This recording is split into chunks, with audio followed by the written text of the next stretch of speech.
Si vous êtes nouveau sur la chaîne, n'oubliez pas de vous abonner et d'activer la cloche de notification. On commence. Propulsés au rang de potentiels futurs adversaires, Gregma et Ibra TV sont désormais au cœur de toutes les rumeurs dans le monde du MMA. Verra-t-on un combat entre les deux hommes? Si pour le moment rien n'est certain, Greg Boucher-Laghem a quand même livré son avis cash sur l'influenceur russe.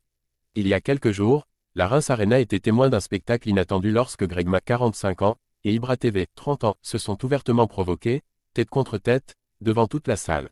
Une séquence virale qui a bien évidemment enflammé les réseaux sociaux français, eux qui rêvent désormais d'un combat dans l'octogone entre les deux stars. Si pour le moment rien n'est officiel ni même en préparation, Gregma a visiblement déjà songé, de son côté, à un affrontement contre Ibra TV. En témoigne son analyse honnête sur le niveau de son potentiel futur adversaire. Expérimenté, Gregma juge le niveau d'Ibra TV. Gregma, en tout cas Ibra TV n'est pas à prendre à la légère, c'est un combattant hyper puissant avec une lutte très solide, jamais je ne le sous-estimerai. Ceci dit, si le combat se fait je vais lui montrer que les anciens sont encore présents. Fidèle à lui-même, et bien que plus expérimenté qu'Ibra TV en tant que précurseur du MMA en France, Gregma reste humble et ne crache pas sur le niveau de son rival.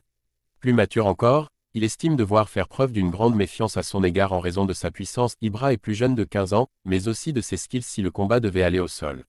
Si le Russe a simplement répondu à cette analyse de Gregma, les internautes ont, de leur côté, livré des avis bien plus tranchants.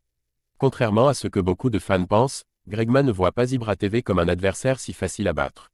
Notamment en raison de sa puissance et de sa lutte. Mais en tant que bon vétéran, il sait aussi que seul un octogone pourra trancher ce fameux débat. Réponse dans les mois à venir.